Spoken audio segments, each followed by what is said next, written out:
अस्सलाम वालेकुम नाजरीन। इसरार अहमद कसान। उम्मीद है कि आप खैरियत से होंगे। एक चीज़ जो मैंने आपसे डिस्कस पिछली वीडियो में भी की थी, उसमें मैंने आपको बताया था कि जो यूएई ने इसराइल के साथ एग्रीमेंट किया है, किस तरीके से एक वाक़तन मुस्लिम उम्मा की पीठ में छुरा घोंपा है। बड़ा जुल्म किया है इन्होंने। और वो मैं उसकी तफसील में जाता हूँ, लेकिन जो इम्पोर्टेंट चीज़ें हैं वो मैं आपको बताता चलूँ कि मुख्तलिफ चीज़ें इस वक्त चल रही हैं पूरी दुनिया में, और उसमें उनका जो इम्पैक्ट है वो बहुत ज़्यादा होने जा रहा है। कुछ खबरें मैं आपको आपके साथ शेयर करना चाह रहा हूँ। एक एक तो ये है कि बड़ी ही इम्पोर्टेंट खबर पाकिस्तानियों के लिए, कि आपके बहुत ही पॉपुलर हीरो जो हैं आजकल, अरतुरुल साहब, वो पाकिस्तान अनकरीब आ रहे हैं। और वहाँ पे उन्होंने एक मस्जिद का इफ्तिताह भी करना है, और ज़ाहिर है कि उनको एक बहुत बड़ा प्रोटोकॉल भी मिलेगा वहाँ पे और सब कुछ। तो इसलिए आप प्लीज़ तैयार हो जाएं, अनकरीब आपकी उनसे मुलाकात होने जा रही है। दूसरी बात ये है कि ग्रीस और टर्की के दरमियान पिछले दिनों में आपने देखा कि काफ़ी टेंशन चल रही थी।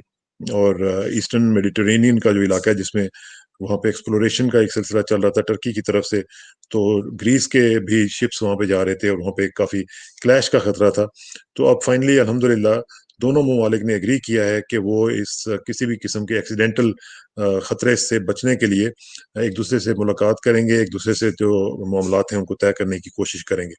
नेटो के जो सेक्रेटरी जनरल हैं स्टोल्टनबर्ग, उन्होंने ये कहा है कि हमारी मुलाकात हुई है, और हम कोशिश कर रहे हैं कि इस मामले को जल्दी से जल्दी हल किया जाए।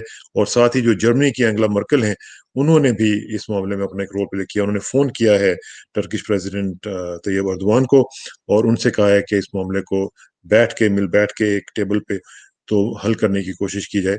तो ये एक अच्छी डेवलपमेंट है जो मैंने सोचा कि आपसे शेयर की जाए। साथ साथ टर्की की जो फॉरेन मिनिस्ट्री है, उसने तनकीद की है उस फेक न्यूज़ के हवाले से, कि जिसमें ये कहा गया था कि टर्की के जो प्रेसिडेंट हैं उन्होंने ऑर्डर दे दिया है कि अगर ग्रीक नेवी अगर आपके उसके शिप्स आपके रीजन में आए तो आप उनके ऊपर अटैक कर सकते हैं, यानी अटैक का ऑर्डर दे दिया था। तो उन्होंने कहा कि ऐसी कोई बात नहीं हुई है और हम इसको कंडेम करते हैं। लेकिन टर्की ने वार्निंग इशू की है रशियन नेवी को, जो कि ईस्टर्न मेडिटेरेनियन में एक्सरसाइजेज कर रही है। तो टर्की ने उनसे ये कहा है कि आप यहाँ पे, आपको कोई हक नहीं पहुंचता कि आप यहाँ पे एक्सरसाइजेज करें। एक और चीज मैं आपको बताता चलूं कि जो कि न्यूयॉर्क टाइम्स रिपोर्ट कर रहा है। न्यूयॉर्क टाइम्स ने कहा है कि नेतन्याहू ने जानबूझ के, जो आपको पता है डील हो रही है अमेरिका की और यूए की F-35 के हवाले से, जो एयरप्लेन्स उन्होंने खरीदने थे, तो नेतन्याहू ने जानबूझ के उसको अपोज नहीं किया और ना ही उसको ब्लॉक करने की कोशिश किया। तो ये वो रिपोर्ट कर रहे हैं कि जो ये सोचा जा रहा था कि इसराइल उसकी मुखालफत कर रहा है, ऐसा नहीं हुआ। दूसरी इसराइल का जो जो एयरलाइन एल एल, आपको मैंने बताया था कि वो गई थी यूएई में, पहला फर्स्ट एवर जो फ्लाइट थी, उसकी एक और कार्गो फ्लाइट जो है वो 2 वीक्स के अंदर अंदर दुबई जाएगी, जो कि कार्गो की पहली फ्लाइट होगी। तो अब उनके साथ कारोबारी मामलों जो है उनके शुरू हो चुके हुए हैं। साथ साथ जो है ये भी कहा जा रहा है कि यूएई, आपको पता है यूएई अब थोड़े से पर पुर्जे निकाल रहा है, बाहर के ममालिक में भी जो दूर भी हैं उनमें भी अपनी प्रेजेंस शो कर रहा है। कहा यह जा रहा है कि एक यमन के साथ जो समुद्र का हिस्सा लगता है, उसमें एक जजीरा है स्कॉट्रा, उसमें इस यूएई जो है वो इजरायली स्पाइस को एंटर होने की इजाज़त दे रहा है, और उनको एक्सेस दे रहा है ताकि वो वहाँ पे जाएं और यमन के अंदर वहाँ पे एंट्रेंस लेके और वहाँ पे उनके अपने जो मफादात हैं उनको संभालने की कोशिश करें। तो ये भी एक क्रिटिसिज्म आ रहा है यूएई के ऊपर कि वो मुसलमानों के खिलाफ अमल कर रहा है इस वक्त। अब मैं आपको बताता हूँ कि यूएई ने बहुत बड़ा जुल्म कैसे किया है। उन्होंने ये कहा है, जो जो एग्रीमेंट हुआ है मैं आपको बताता हूँ। वो जो एग्रीमेंट है उसमें, इस एग्रीमेंट के जरिए यहूदियों को इजाजत दे दी गई है कि वो अल अक्सा मॉस्क में जाके अपनी नमाज अदा कर सकते हैं, यानी वो जो कंपाउंड है उसमें जाके अपनी नमाज, अपनी दुआएं, जो जो भी उनकी इबादत हैं वो कर सकते हैं। एक इसराइली स्टडी सेंटर है जो कि स्पेशलाइज करता है यरूशलेम के मामलात के हवाले से, उसने ये कहा है कि अनप्रेसिडेंटेड चेंज हुई है इस एग्रीमेंट के जरिए। ये एक इदारा है जिसका नाम है टेरेस्ट्रियल जेरूशलम। आप इसको बेशक गूगल भी कीजिएगा, आपको पता चल जाएगा। یہ بیسیکلی ایک ایسا ادارہ ہے جو کہ جو یروشلم کے بارے میں چھوٹی چھوٹی جو چیزیں ہیں وہ بھی ان کی دیکھتا ہے اور ان کو رپورٹ کرتا ہے۔ اب یہ جو چیزیں ہیں وہ بہت امپورٹنٹ، وہ کہہ رہے ہیں کہ یہ اتنا خطرناک قسم کا انہوں نے وہ کیا ہے کہ مسلمانوں کو اندازہ نہیں ہے ابھی تک کہ ان کے ساتھ کیا ہو گیا۔ یہ جو این جی او ہے، اس کو جو چلانے والے ہیں وہ ہیں ڈینیل سیڈمین۔ یہ ایک بہت بڑا نام ہے اسرائیل میں۔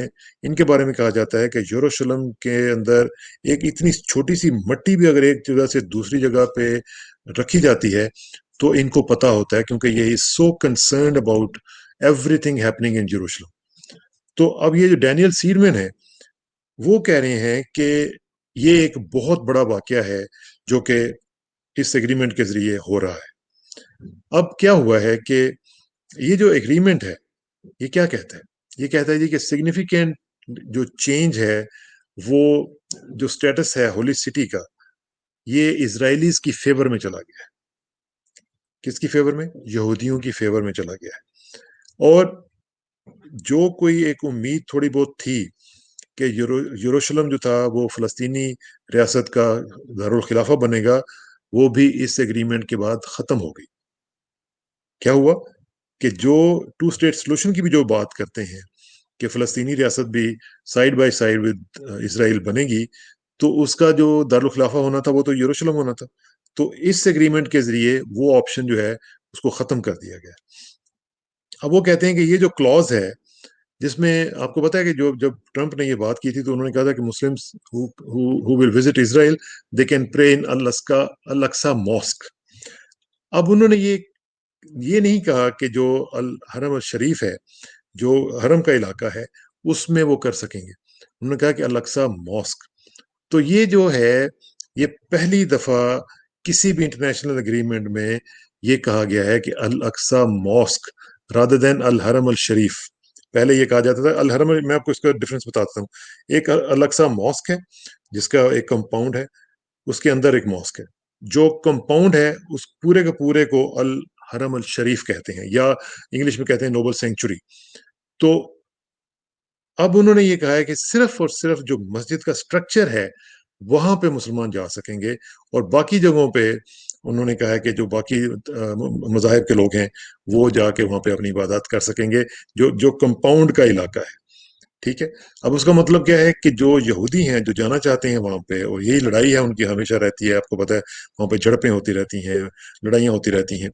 تو اس حوالے سے اب وہ جا کے وہاں پہ آرام سے اس ایگریمنٹ کے بعد وہاں پہ جائیں گے، courtesy U A E, courtesy M B Z Mohammed bin Zayed صاحب، ان کی کرٹسی کے طور پر، ان کی مہربانی کی وجہ سے اب یہ وہ وہاں پہ جائیں گے اور وہاں پہ جا کے اپنی عبادات کریں گے۔ اب جو اسرائیلیز ہیں وہ کیا کہتے ہیں؟ وہ کہتے ہیں جی کہ ہم لوگ وہاں پہ جانا چاہتے ہیں، جو وہ کہتے ہیں کہ یہ جو کمپاؤنڈ کا علاقہ ہے وہ اس کو ٹیمپل ماؤنٹ کہتے ہیں، ہم لوگ اس کو الحرم الشریف کہتے ہیں، وہ اس کو ٹیمپل ماؤنٹ کہتے ہیں۔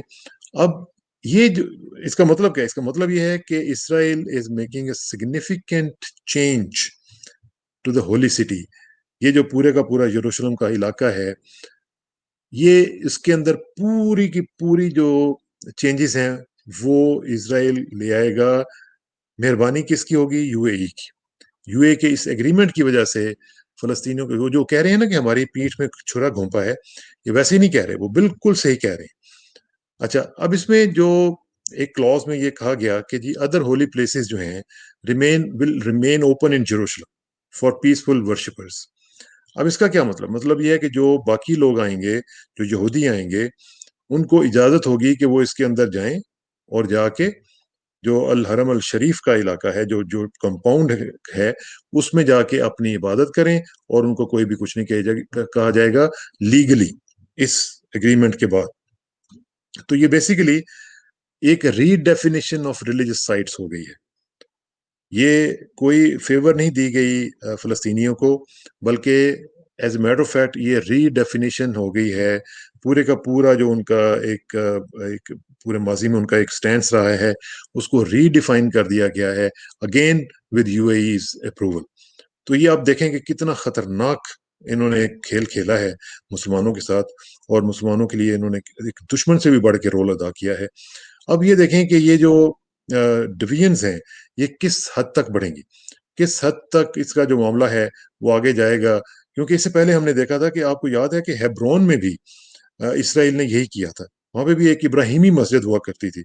इब्राहिमी मस्जिद को भी उन्होंने ऐसे ही किया और वहाँ पे जाके उन्होंने इसी तरह का एक कानून बना के तो उसमें ये कह दिया जी कि जो यहूदी हैं वो भी वहाँ पे जाके इबादत कर सकेंगे, और जो बेसिकली वहाँ पे जो मुसलमानों की आबादी थी उसके लिए थोड़ी जगह रखी, और जो यहूदी विजिटर्स थे उनके लिए एक बहुत बड़ा जो है सेक्शन वो बना दिया, और कह दिया जी कि यहाँ पे वो आएंगे, और एक लॉ के जरिए उसको एक इंडेमनिटी भी दे दी।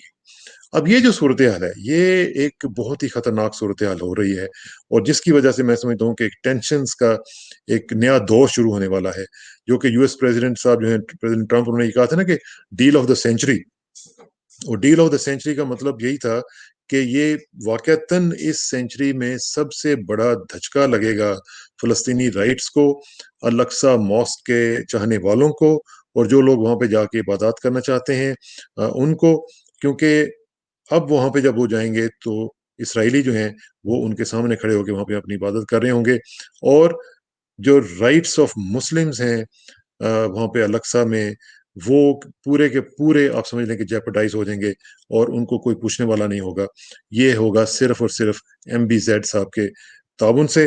और ये एक इंतहाई खतरनाक डेवलपमेंट हुई है, और मैं समझता हूँ कि मोहम्मद बिन जैद साहब आपने बड़ा जुल्म किया है मुसलमानों के साथ। आपने ना सिर्फ अपने मुल्क के साथ जुल्म किया है, बल्कि मुस्लिम उम्मा के साथ बहुत बड़ा जुल्म किया है। और इस अब ये देखें कि ये जो लोग हैं ये मुसलमान नहीं है, ये जिन लोगों ने ये टेरेस्ट्रियल यरूशलेम वाले जो लोग हैं ये वहां के लोग हैं। वो ये कह रहे हैं कि यरूशलेम की इस तरह की जो रीडेफिनेशन हुई है इसमें अब मुसलमानों के हकूक, फलस्तीनियों के हकूक जो हैं वो अब सल्ब होंगे, और उन्हें उन्हें कोई पूछने वाला भी नहीं होगा। तो यही मैं कह सकता हूँ कि कौम फरोख्तन तो चे अर्जा फरोख्तन, आपने कितनी कीमत ली होगी इसकी, कितना आपको फायदा हो जाएगा, लेकिन आपने मुस्लिम उम्मा के लिए, मुसलमानों के लिए, फलस्तीनियों के लिए आपने कांटे बिखेर दिए हैं। और अब ये पता नहीं कितनी जाने इसके ऊपर निछावर होंगी, कितना खून बहेगा, कितने लोग जो हैं इसके ऊपर कुर्बानी देंगे, और इसके सारे के सारे जो कटसी है वो आपकी और आपको, आपके खानदान को मिलेगी। और अल्लाह अल्लाह ही जानता है कि इसका आपको आगे जाके कितना नुकसान होगा। अल्लाह ताला अपना दे, और अल्लाह ताला ऐसे हुक्मरानों से निजात दे जो कि मुसलमानों के हकूक की बजाय दुश्मनों के हकूक की हिफाजत करते हैं। अस्सलाम वालेकुम रहमतुल्लाहि व बरकातहू।